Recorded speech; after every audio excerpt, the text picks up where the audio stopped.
Well,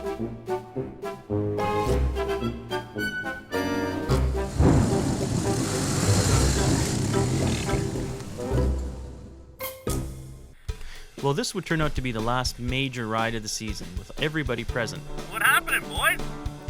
Joe had a little slip slide on the ride into the trail and ripped the beak and most of the front of the bike off. Apparently his ABS, which hadn't been working for a while, decided to turn itself on today.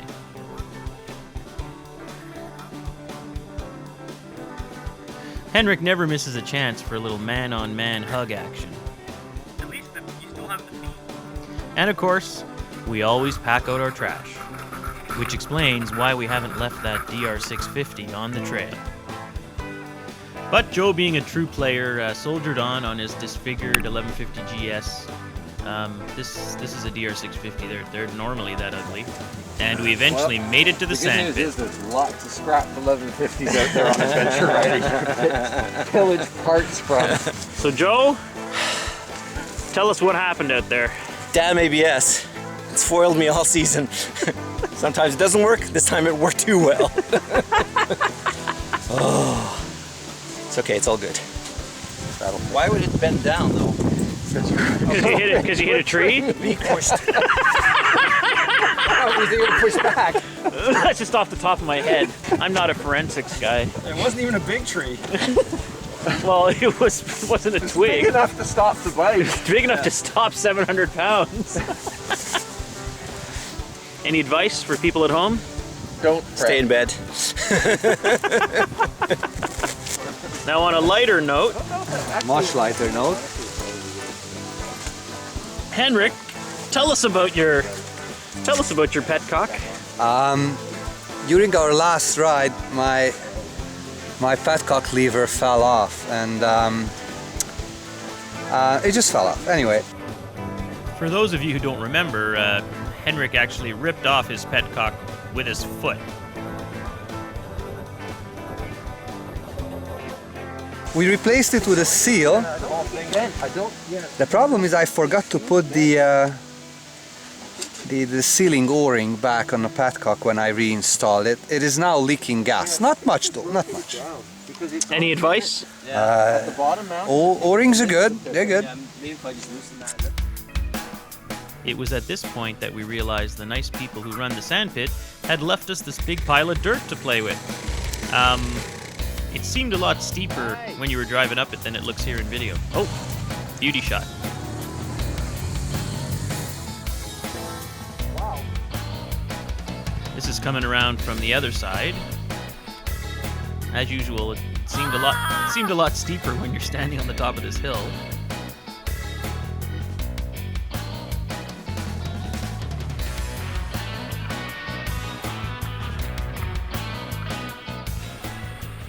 Coming up the steep side. Woo!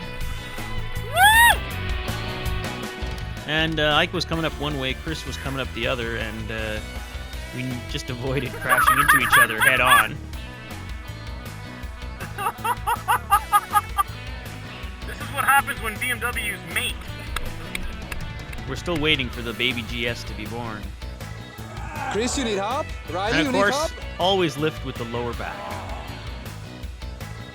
Manly. Manly, eh? Go! Then, of course, we realized we hadn't seen Joe for a while, so we went looking for him.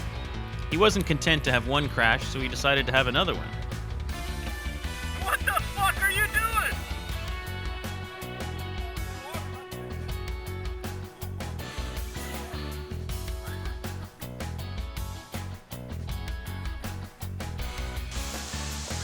So Joe, after your first crash today, you decided to take it easy? Yeah. How fast were you going when this one happened? I wanted to wash the bike a little bit. And of course, if you own an 1150, you better have friends when it comes time to lifting that thing up. Notice the sporty new front end look. Nice. And of course, Chris volunteered to run the camera so he wouldn't get his feet wet. Joe, you have a comment?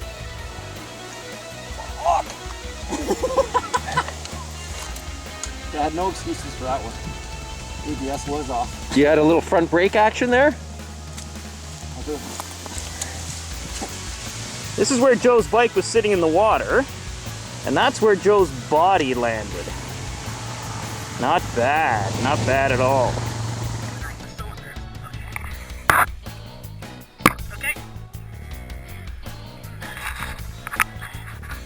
Man, am I ever so glad I sold that bike to some sap. Then it was back to the usual, ripping around on some of the trails around the sandpit. Then it was time to do the usual and watch Henrik entertain us with his prowess on the DR.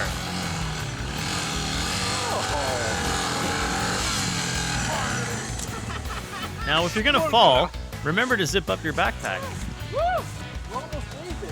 That was definitely just pandering to the camera. Here we see how Henrik gets sand for his home renovations. He brings them home in his handguards. Should we rip this off for old time's sake? Is it broken? No. It's broken, trust me. No! He's sizing it up, he's choosing his line. Gonna lose it. Not enough gas.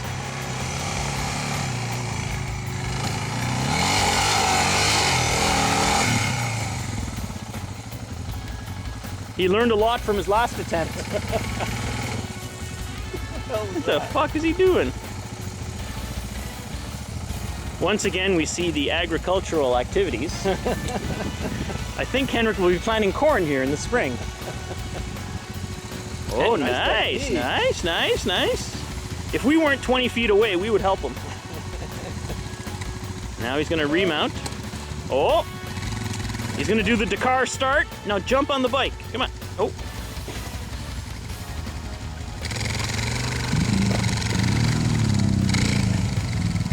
He got her, baby. Now, Chris was not to be outdone, decided to give it a shot. Oh, spectacular! Now, that was spectacular. Chris, what the heck? He fucking endoed it. Holy shit. Oh, I missed it. Now, in the interest of safety, we, of course, should analyze this in slow motion. It's important to note that Chris has bought a Liat neck brace.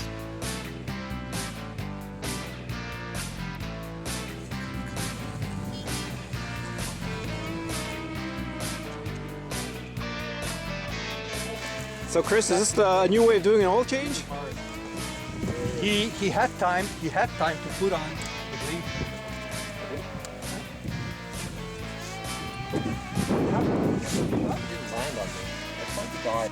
Just careful though. Then it was time to flip the old HP2 back on its feet.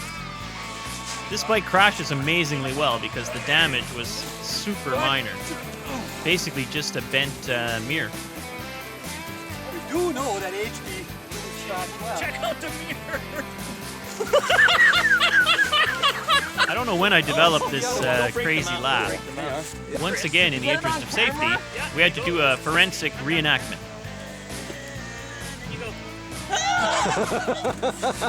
Hopefully everyone can learn from Chris's mistake. All right, here he goes. Go! Then it was Joe's turn to take the old DR for a spin. Jose Ekbar buries the car! I think Joe's used to having a little more power on tap on those hill climbs. Joe? He's okay? He was okay. But at least this time he crashed Henrik's bike. Show us the BMW HP2 mirror. I Nice. think I'm just gonna ride home without one. Ah, no, mirrors are overrated. They are. Then it was back to Joe. Did a nice face plant.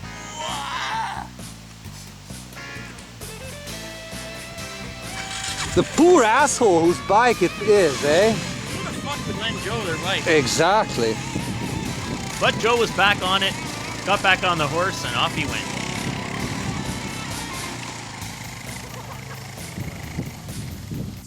Now, the one part of the HP2 that does seem a bit fragile is the front headlight assembly. Chris has broken his quite a few times. Let the journalist. Oh, we did break it again. That's the second time. Stoked, he goes, Oh yeah. Just that weld wasn't very good last time. Then Henrik was nice enough to give Moto Riley a try on the old DR.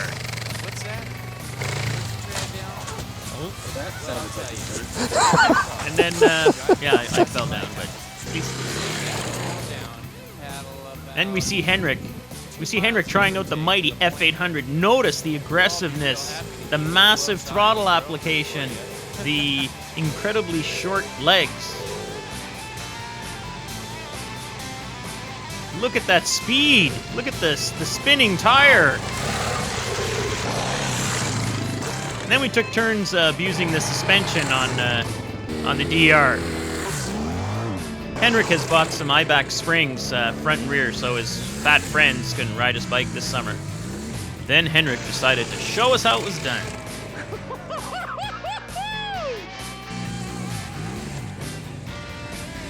Yeah. And we see Joe still back at it. Yeah.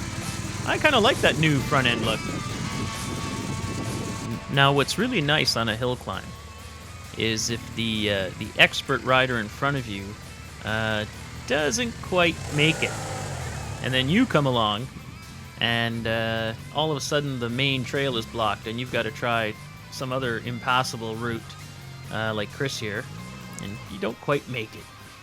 Nice gentle laydown. Joe! Once again, Joe bogged. I think Joe was kind of running out of steam at this point. Yeah, he looks pretty low. You got it? Anyways, we went back to the scene of the accident to continue our forensic investigation. This was the little tree that stopped Joe dead in his tracks. Of course, it also stopped him from hitting that big rock. Another member of the forensic team agrees. And then it was time to get back out to civilization. It was pretty greasy in there. I could see how Joe did fall. A lot of these rocks and stuff in there were quite slippery.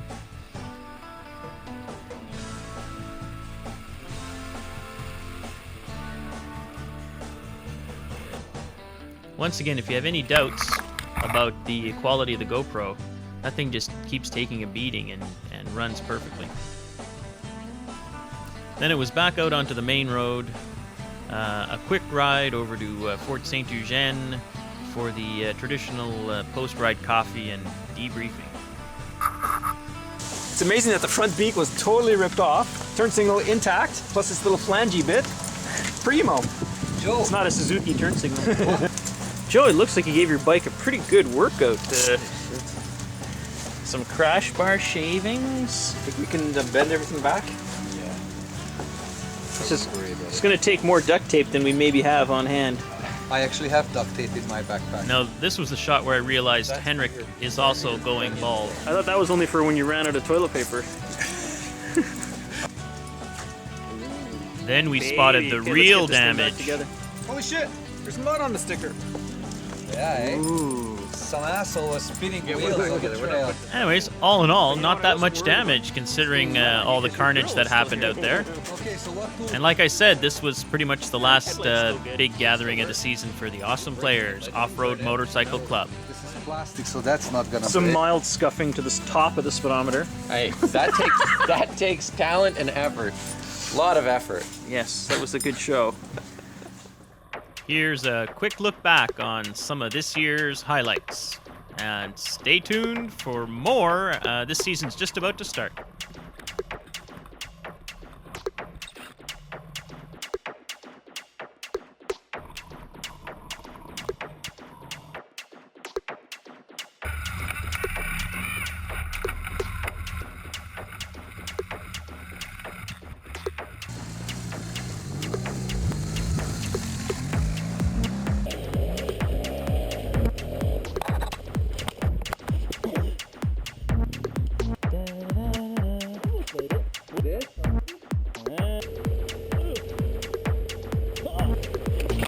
It actually gets a little tricky right there.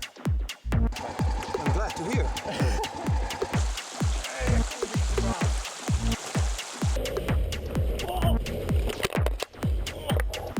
Where is Joe? That's right.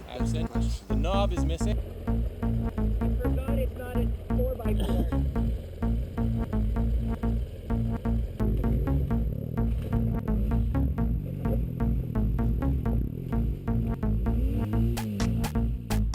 Does your bike not have a side stand?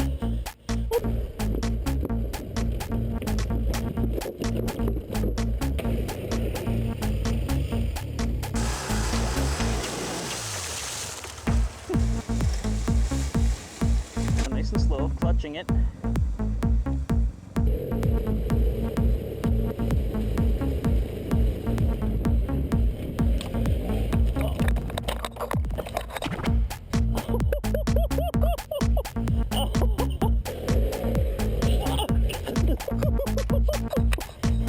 Makes for a nice photo.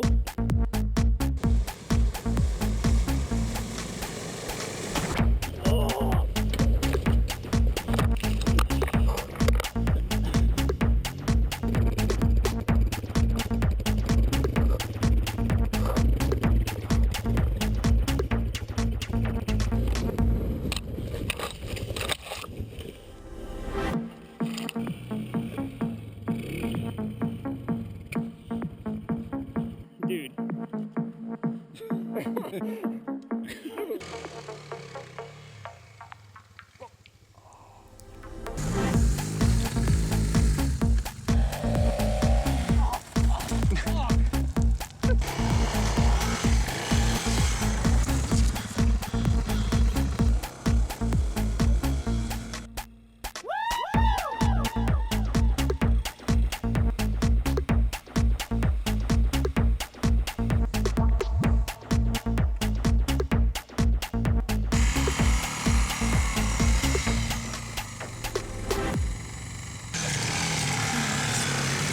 Your eyes and relax your body.